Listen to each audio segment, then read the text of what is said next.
got to where I kept trying to crawl back, and I could see them coming.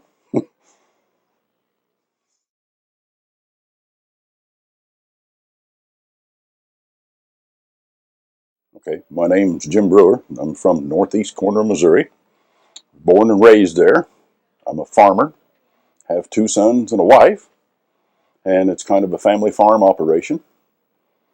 And we do feed grains and raise cattle.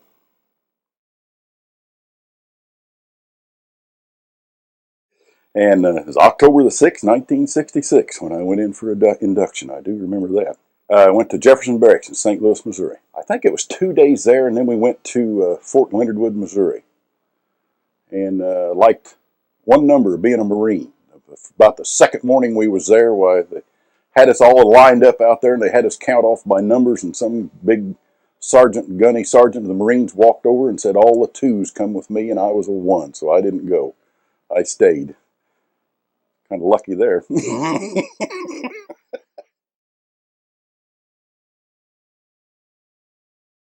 Scared to death.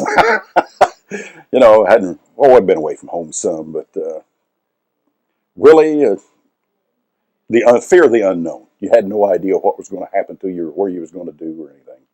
You knew about Vietnam, but you really didn't know about it when you wasn't in the service yet. So, I don't know. Just like I said, just the fear of the unknown, I think, more than anything. Well, then again, at Fort Leonard Wood, Missouri, when they got us there, they said we was all going to go to Fort Carson, Colorado, and they loaded us on the buses. And when we got off in Fort Hood, Texas. And I knew everything was going to be a bad deal from then on because they didn't even know where they was going to send us. And had done the basic at Fort Hood.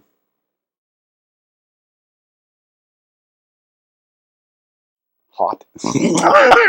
Even though it was fall when I was drafted, but it was hot. Strenuous, very strenuous. You wasn't used to doing the things that they had you doing. And the calisthenics, I'd always been pretty active, but nothing like what this was. So, the marching, the walking, everything like that, it was just very strenuous. You got up early, which, I was kind of used to getting up early anyway, because we kind of had a dairy farm at the time. But they get you up, and the biggest concept was somebody constantly telling you what to do, when to get up, when to go to bed, when to eat, when to do this, when to do that. It's not for a very headstrong person like I always was, I guess.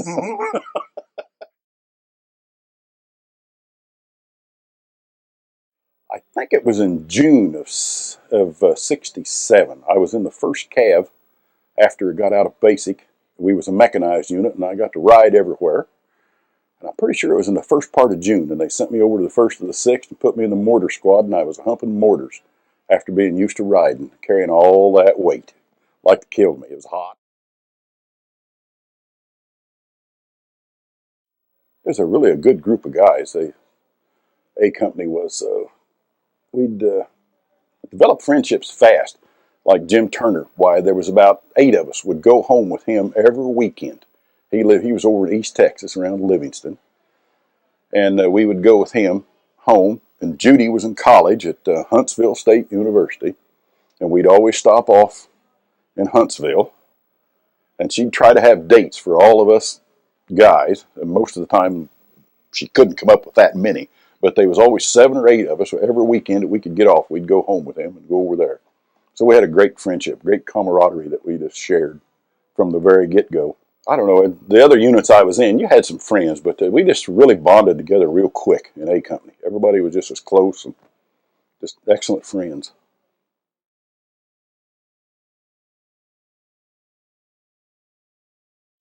Nervous, worried.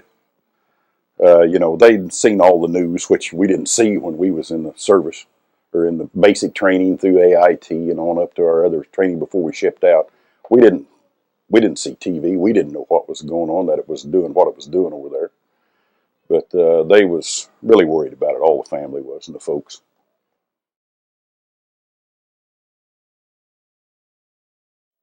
Well, most of them got seasick. It never really bothered me that much going over.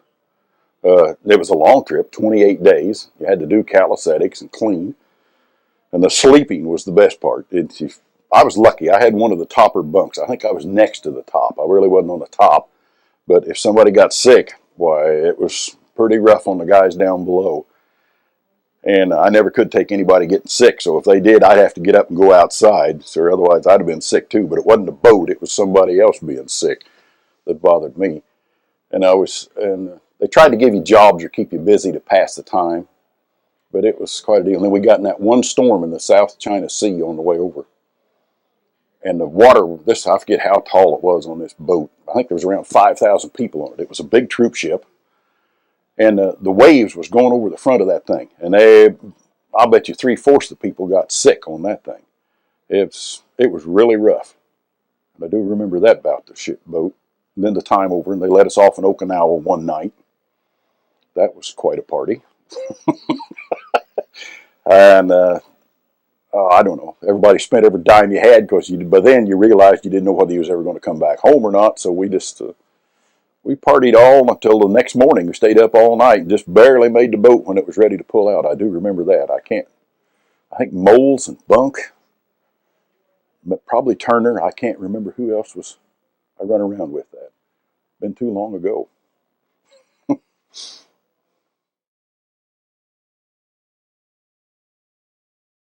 Boat came into Da Nang and they unloaded us off on these LSTs and they was going to take us down to Chu Lai. And they had us all put on clean clothes because Westmoreland was going to meet the brigade as we came in.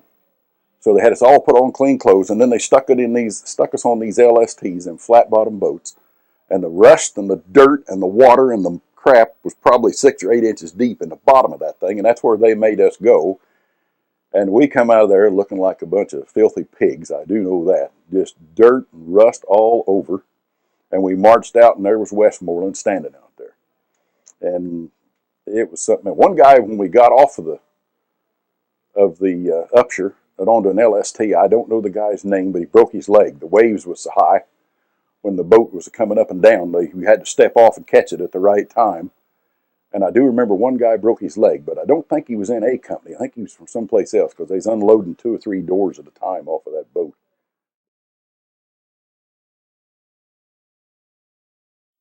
Probably bridge duty was one of the first missions we done. Guarding bridges so they wouldn't blow them up overnight or anything like that. And we all got in trouble. There would be a line company out there, or a line platoon and a weapons platoon. That's the way Brennan always had us work. And when we was out there on the bridge, we stole a pig off of one of the locals.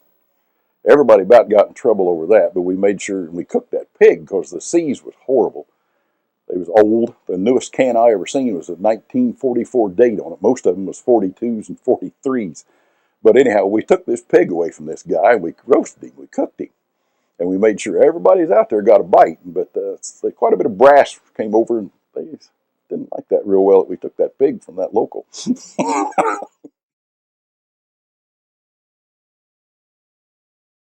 Not too terrible much. Uh, Everybody was young. It wasn't going to happen to us. We really wasn't scared. We hadn't been in any big battle or anything. You know, oh gosh, can't even think of the word I'm trying to say now, but there was nothing going to bother us. We was untouchable, I guess is what it was.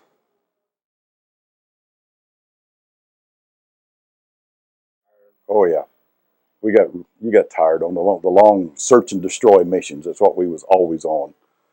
And I do remember one time literally walking to sleep because I was on the edge of one hill, and when I woke up, I was on the next one. But we'd go I'd say as high as 36 hours at times. Never got a drop of sleep.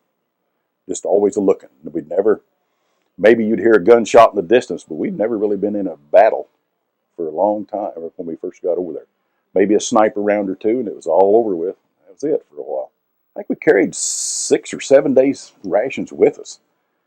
We always had about an 80-pound or an 85-pound pack on us every place we went. I do remember that, especially those in the weapons platoon, because we carried around all the time, and I forget what they weighed. I think about 30 pounds apiece for some of those HE rounds, if I remember right. And we always carried rations, and we carried, I forget how many rounds of ammunition we carried. over 200 rounds, I'm sure. Yeah, maybe close to 400 rounds of ammunition for the M16, which they didn't weigh very much. But you get all added up, we carried between 80 to 90 pounds, I expect, most of the time. But it was always, he was wet all the time. If he wasn't sweating, it was raining, and it rained almost every afternoon. I remember that. And it's very hot and very humid country. I seen base camp. We got over there in October, and I think I seen base camp about 3 times or 4. Was all. About the only one I can remember was Christmas Eve. We got back into base camp. We marched in. I bought a 5th of Jim Beam whiskey without the seal broken, which was probably, it was all fake anyway. Drank most of it myself, and the next morning we went out. Like to kill us, I know that. And we just didn't see base camp. Brennan was, our company commander, was really gung-ho. We stayed in the boonies out in the country all the time.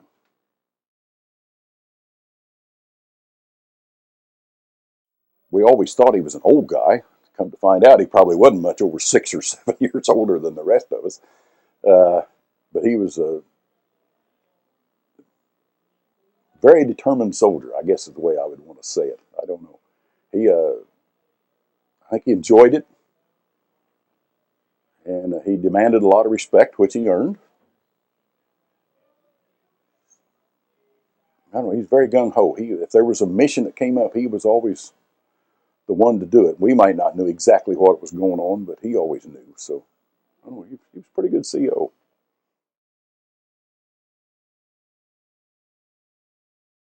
Probably half the time we slept through them. But the guy next to you, you're laying there trying to stay awake, and you're tired anyway. And you'd wake the guy up next to you, and part of the time you'd wake up the next morning and there wouldn't be nobody awake. You'd slept through it. There's only one that I can remember that really ever had any activity on, and I'm not really sure how many there even was, but we opened up on them, and it was dark, and 15 seconds later it was all over with, and nobody ever knew. We didn't kill anybody anyway. Wasn't no bodies.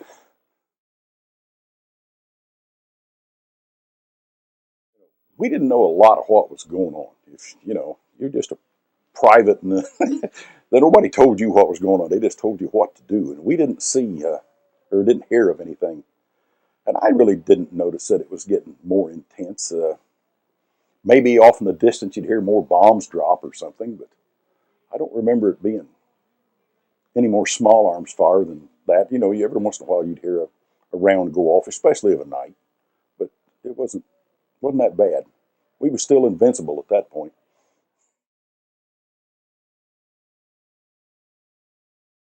With helicopters, and they flew us to almost to the Da Nang airstrip. Not quite. I can't remember just exactly where they sent us to, but and then again, nobody really knew what we was going for or why. That's just something that you was told to do, so you done it. But I knew they sent us all up there. That was quite a little ways up there from where we was at. Yeah, it's late evening, if I remember right. And then we had to go walk somewhere, and we walked on the we had some Arvins that was leading us. I remember that. And we was walking on the dikes on the rice paddies up through there, and we got close to the airstrip. And I don't know whether it was Air Force or Army, but we drew fire from them. They didn't know who it was. All the communications, of course, failed, but they shot at us. They didn't hurt anybody, but they shot us, and they kept us pinned down for quite a while before they got it cleared and it was okay for us to get up and walk on through. And then we finally got through there that night. But we walked all night. It was in the wee hours of the morning. It wasn't very long before it was daylight. I do remember that. We started out around a little cemetery, and I don't know the name of it or exactly which side of it we was even on of Lo Giang, but I do remember just about daylight we'd get sniper fire from that little hamlet. And it just didn't really amount to much, but just about every time you'd try to get up or do anything, there'd be a sniper round come across there. I do remember that part of it. So then they had everybody get up on line. And well, I said everybody, but the part of the weapons platoon and the part of the first platoon stayed at the cemetery. And they had them, and I was FOing for the 3rd Platoon, and the 3rd and the 2nd got on line, and we started towards just walking towards Lo Giang in a line. And I don't know how many yards we liked to get in there, and that's when all hell broke loose.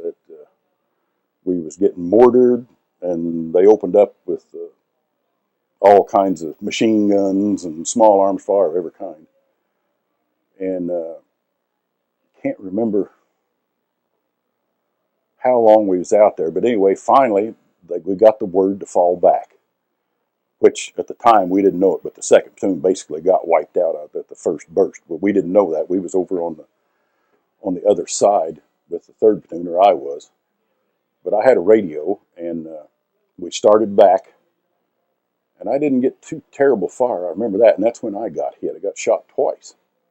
Got hit once in the shoulder and once in the ankle. And had that radio and that heavy pack on, and I'm probably passed out, I don't know, but I don't remember doing anything for a little bit. And then finally got to where I kept trying to crawl back, and I could see him coming. and I kept calling the Wendover and telling him we was needing firepower out there. And he kept telling me that they couldn't tell the difference between the Americans and the Gooks because everybody was mud and water covered. And so for some unknown reason, the kid thing, I had a full magazine of tracers. And I told him, I said, I'll mark targets for you because I said they're not that far away. And I put that full magazine of tracers in, and I told him I had a full magazine of tracers. Now, like I said, I don't know why I'd saved them, but I'd set up, and when I could peck out who it was, I'd shoot at them, and then the guys back at the cemetery would really let them have it. And finally, I run out of that. Well, I only had 20 rounds, and I know I had it on full automatic, and I only done it 3 or 4 times, maybe 3 times. But I'd set up and shoot at the Gooks, and then just fall back down, and then they'd start shooting them again. And anyway, kept trying, but then I was trying to crawl out of there again, and a kid by the name of Smize come over and helped me get my radio off because I couldn't do nothing. I was hurting and everything else. And he helped me get it off, and I just left it lay. I know I did, but I kept my rifle with me, and I kept trying to crawl out of there, and I don't have any idea how long it took, but finally, here come Bunk and a Marine, because there were some Marines guarding a bridge not too far away, and they heard this battle going on over there, and they was, I don't know, 8 or 10 of them come over there and to see what was going on. Well, this Marine run out there, him and Bunk, and he grabbed me and throwed me up over his arm, or up over his back, and he said, "You big son of a bitch, if I'd have known you was this heavy, I'd have left you lay." I'll never forget that. And I don't know the guy's name, and I heard later that him and Bunk went back and got more people, and he finally got hit, and I don't know whether the guy ever lived or died, but I owe my life to the Marines and don't even know the guy's name. And that,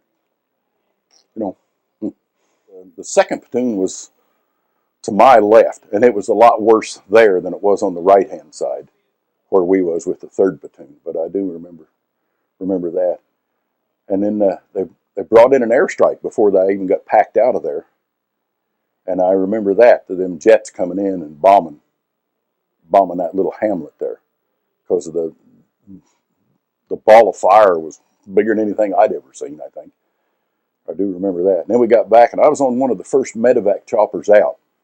But I remember Hammett was on there, and me,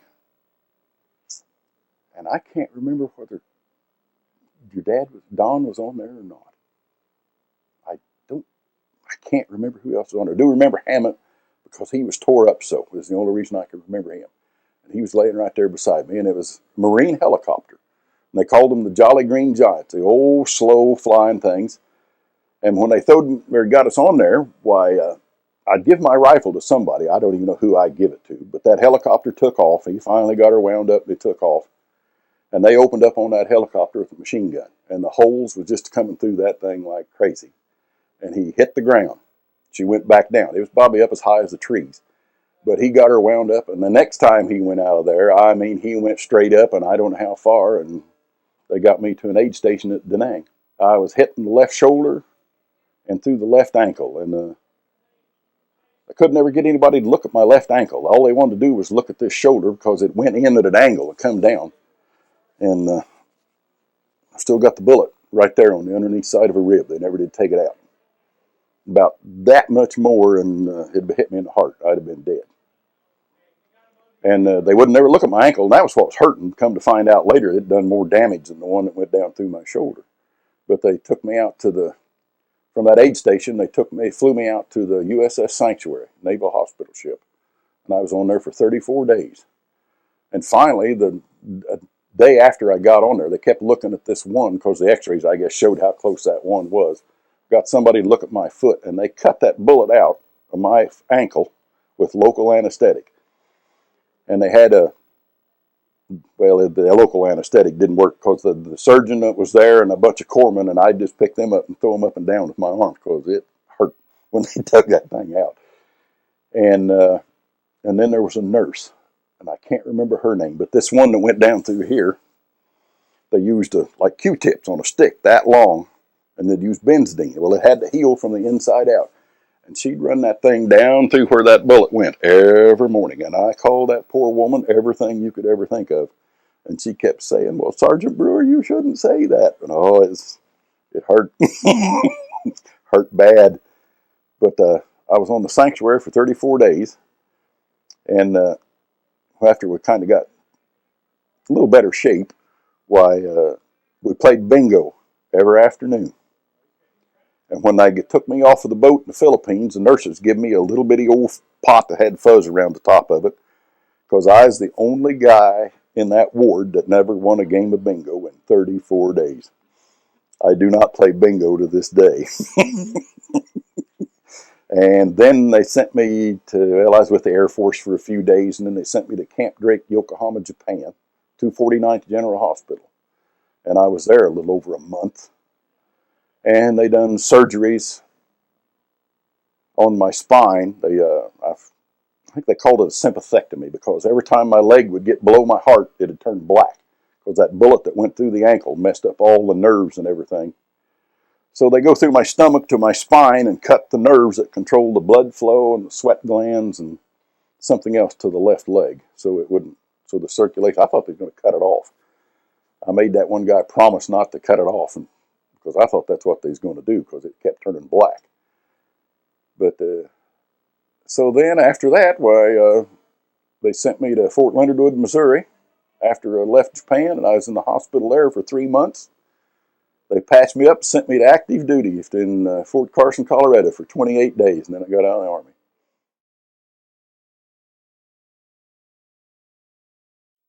I remember more on the hospital ship than the actual Lo Giang. Like I said, Hammett's about the only one I can remember that was really tore up very bad right there.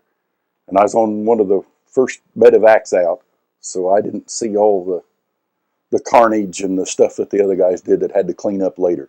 I was lucky in that respect, real lucky. Probably lucky all the way around, because I know a couple of the guys that never even got wounded that's probably in worse medical condition than I am, because they spent the full year there. And I was only there about 6 months and got out. I didn't have to lay in the Agent Orange for a full year. You spent so many years trying to put all of this out of your mind, and then the last 6 years or 7 years trying to recall some of it after we started going to these reunions and stuff. And it's hard to remember so much of that.